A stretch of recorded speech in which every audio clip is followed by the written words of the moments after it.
আসসালামু আলাইকুম ভিউয়ার্স, জানিয়ে দিব এই মুহূর্তে পাওয়া সর্বশেষ আন্তর্জাতিক সংবাদ শিরোনাম। শুরুতেই শিরোনাম, এরপরেই বিস্তারিত।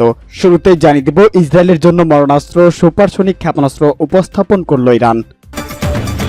এরপরেই জানিয়ে দেব লেবানন থেকে নিজ দেশের নাগরিকদের দ্রুত সরে আসার আহ্বান জানালেন যুক্তরাষ্ট্র ও যুক্তরাজ্য। এছাড়াও থাকছে পাল্টাপাল্টি হামলায় আরও উত্তপ্ত লেবানন ইসরায়েল পরিস্থিতি, সীমান্ত এলাকা ছাড়ছে মানুষ। জানিয়ে দেব হত্যাকাণ্ড চালানোর চেষ্টা করলে ইসরায়েল শক্ত জবাব পাবে বলে কঠিন হুঁশিয়ারি দিয়েছেন হিজবুল্লাহ।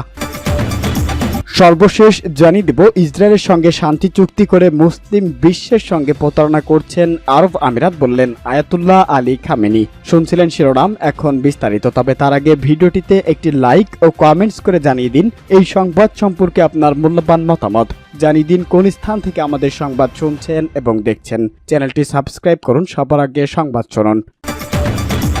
এবার ইসরায়েলের মরণাস্ত্র সুপারসনিক ক্ষেপণাস্ত্র উপস্থাপন করল ইরান। দেশে তৈরি প্রথম হাইপারসনিক ব্যাপক বিধ্বস্তি ক্ষেপণাস্ত্র সবার সামনে উপস্থাপন করলেন ইরান। সরকারি বার্তা সংস্থা ইরানা মঙ্গলবার এ তথ্য দিয়েছেন বলে জানিয়েছেন অনলাইন দ্য নিউ আরব। তাদের এই ঘোষণা তেহরানের ক্ষেপণাস্ত্র তৈরির সক্ষমতা নিয়ে পশ্চিমাদের সঙ্গে উত্তেজনা আরও তীব্র হবে। ওই ক্ষেপণাস্ত্র ছবি প্রকাশ হয়েছে ইরানের রাষ্ট্রীয় মিডিয়ায়। এক অনুষ্ঠানে এর নাম জানানো হয়েছে ফাতাহ। ওই অনুষ্ঠানে উপস্থিত ছিলেন প্রেসিডেন্ট ইব্রাহিম রাইসি, অভিজাত রেভলিউশনারি গার্ডের কমান্ডারেরা। শব্দের গতির চেয়ে কমপক্ষে 5 গুণ বেশি গতিতে উড়তে পারে হাইপারসনিক ক্ষেপণাস্ত্র। তার চলার পথও হয় জটিল, ফলে তাকে ভূপাতিত করাও খুবই কঠিন। গত বছর তেহরান ঘোষণা দেয় যে তারা একটি হাইপারসনিক ব্যালিস্টিক ক্ষেপণাস্ত্র তৈরি করেছেন। রাষ্ট্রীয় টিভি বলেছেন ইরানের ফাতা ক্ষেপণাস্ত্র শত্রুপক্ষের অত্যাধুনিক ক্ষেপণাস্ত্র বিরোধী ব্যবস্থাকে টার্গেট করতে পারবেন। ক্ষেপণাস্ত্রের ক্ষেত্রে এটা এক বড় অগ্রগতি। রাষ্ট্রীয় টিভি আরও বলেন যুক্তরাষ্ট্রের ক্ষেপণাস্ত্র বিধ্বস্তি বিরোধী ব্যবস্থা এবং ইসরায়েলের আয়রন ডোমকে অতিক্রম করতে সক্ষম ফাতা। যুক্তরাষ্ট্র এবং ইউরোপের বিরোধিতা সত্ত্বেও ইরান বলেছেন তারা প্রতিরক্ষামূলক ক্ষেপণাস্ত্র আরও উন্নয়ন করবেন। লেবানন থেকে নিজ দেশের নাগরিকদের দ্রুত সরে যাওয়ার আহ্বান জানালেন যুক্তরাষ্ট্র ও যুক্তরাজ্য।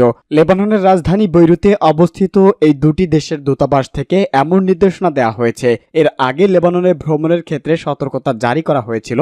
এখন লেবাননে যারা অবস্থান করছেন তাদের সরে যেতে বলেন উভয় দেশ। সূত্র আল জাজিরা। মার্কিন পররাষ্ট্র মন্ত্রণালয় আহ্বান জানিয়েছেন বিমান চলাচল স্বাভাবিক থাকা অবস্থায় যত দ্রুত সম্ভব লেবানন ছাড়ার পরিকল্পনা শুরু করুন। প্রায় একই সতর্ক আপনি লেবাননে অবস্থান করে থাকেন তাহলে বিমান চলাচল স্বাভাবিক থাকা অবস্থায় লেবানন ছাড়ুন। এছাড়া যেখানে ফিলিস্তিনিদের পক্ষে বিক্ষোভ হচ্ছে সেসব এলাকায় ব্রিটিশ নাগরিকদের না যাওয়ার আহ্বান জানিয়েছেন দেশটির দূতাবাস। পাল্টাপাল্টি হামলায় আরও উত্তপ্ত লেবানন ইসরায়েল পরিস্থিতি, সীমান্ত এলাকা ছাড়ছে মানুষ। গাজায় ইসরায়েলি আগ্রাসনে 1 মাসের বেশি সময় পেরিয়েছে। গাজার সাথে সমানভাবে উত্তেজনাকর পরিস্থিতি বিরাজ করছেন লেবানন সীমান্ত। লেবাননের দুই পক্ষই সময়ের সাথে সাথে হামলার পরিধি বাড়াচ্ছে। প্রতিদিনই লেবাননের বোমা ছুড়ছে ইসরায়েল, পাল্টা জবাব দিচ্ছে হিজবুল্লাহ। ক্রমেই সর্বাত্মক যুদ্ধের আশঙ্কা বাড়ছে। এতে তৃতীয় বিশ্বযুদ্ধ লেগে যাওয়ার আতঙ্কে রয়েছে অনেকেই। আতঙ্কে খালি হচ্ছে দুই দেশের সীমান্ত একের পর এক এলাকা। খবর আল জাজিরা। মূলত হিজবুল্লাহর বিরুদ্ধে লড়াইয়ের কথা বলেও লেবাননের দক্ষিণ অঞ্চলে বেসামরিক স্থাপনা ও নাগরিকরাও রেহাই পাচ্ছেন না তেল আবিবের হামলা থেকে। গত কয়েকদিন ধরেই দুপক্ষের হামলার পরিধি বাড়িয়েছে। সীমান্তবর্তী এলাকায় ইসরায়েল সেনা সংখ্যা বাড়িয়েছে। ট্যাঙ্ক সাজোয়াজান নিয়ে ব্যাপক মহড়া দিচ্ছেন। এছাড়া নিয়মিত বিরতিতেই লেবাননের দক্ষিণ অঞ্চলে বেশ কয়েকটি শহর বোমা ছুড়েছে দেশটি। পাল্টা জবাব দিচ্ছেন হিজবুল্লাহ।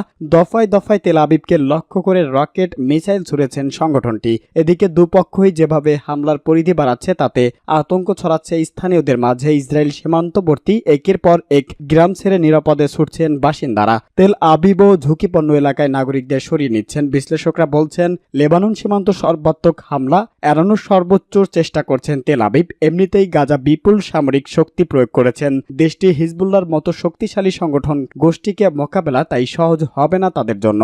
আর তাই সতর্ক অবস্থানে রয়েছেন তেল আবিব। হিজবুল্লাহকে যুদ্ধে না জড়ানোর হুঁশিয়ারিও দিয়েছেন তারা। ইসরায়েল প্রতিরক্ষা মন্ত্রী ইয়োভ গ্যালান্ট বলেন হিজবুল্লাহর সাথে যুদ্ধ করার কোনো আগ্রহ আমাদের নেই। হামাসকে যুদ্ধে ঠেলে দিয়ে ইয়াহিয়া আন সিনওয়ার ভুল করেছে, যার ফল গাজার এই ধ্বংসযজ্ঞ। নাসরুল্লাহ ভুল করলেও সেই লেবাননের দুর্ভাগ্য ডেকে আনবে। হত্যাকাণ্ড চালানোর চেষ্টা করলে ইসরায়েল শক্ত জবাব পাবে বলে হিজবুল্লাহর কঠিন হুঁশিয়ারি।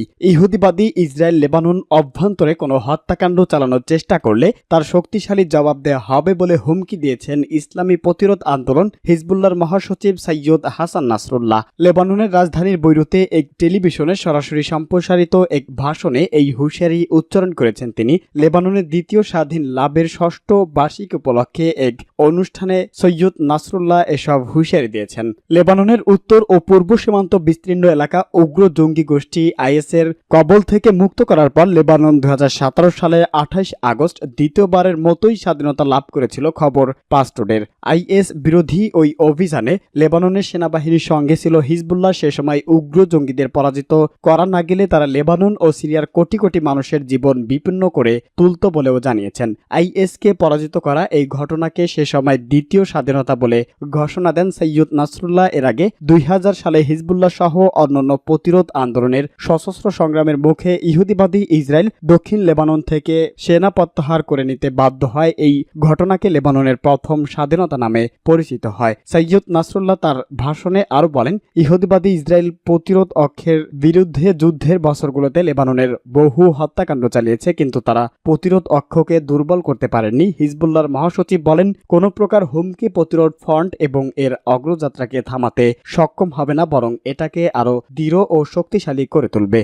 ইসরায়েলের সঙ্গে শান্তি চুক্তি করে মুসলিম বিশ্বের সঙ্গে প্রতারণা করছেন আরব আমিরাত, বললেন আয়াতুল্লাহ আলী খামেনি। ইরানের সর্বোচ্চ ধর্মীয় নেতা আয়াতুল্লাহ আলী খামেনি বলেছেন, দখলদার ইসরায়েলের সঙ্গে সম্পর্ক স্থাপনার মাধ্যমে মুসলিম বিশ্ব, আরব জাতি, গোটা অঞ্চল ও ফিলিস্তিনের সঙ্গে বিশ্বাসঘাতকতা করেছেন সংযুক্ত আরব আমিরাত। তিনি গতকাল দেশের শিক্ষা বিভাগের কর্মকর্তাদের বার্ষিক সম্মেলনে ভিডিও লিঙ্কের মাধ্যমে যুক্ত হয়ে এই কথা বলেন খবর আল জাজিরা ও পাসটোডের। ইরানের সর্বোচ্চ নেতা খামেনি আরো বলেছেন, আরব আমিরাতের বিশ্বাসযোগ্যতা ও বিশ্বাসঘাতকতা বেশি দিন স্থায়ী হবে না, কিন্তু এই কলঙ্ক মুছে যাবে না। তিনি বলেন, সংযুক্ত আরব আমিরাত এই অঞ্চলে ইহুদিবাদীদের উপস্থিতির সুযোগ করে দিয়েছেন। ফিলিস্তিন ইস্যু অর্থাৎ ইহুদিবাদীরা যে একটি রাষ্ট্রকে দখল করে সেখানে নিজেদের অস্তিত্ব ঘোষণা করেছেন আরব আমিরাত, তা ভুলে গিয়ে তাদের সঙ্গে সম্পর্ক স্থাপন করেছেন। খামেনি বলেন, ফিলিস্তিনের জাতি সব দিক থেকেই প্রচন্ড চাপের মধ্যে রয়েছেন।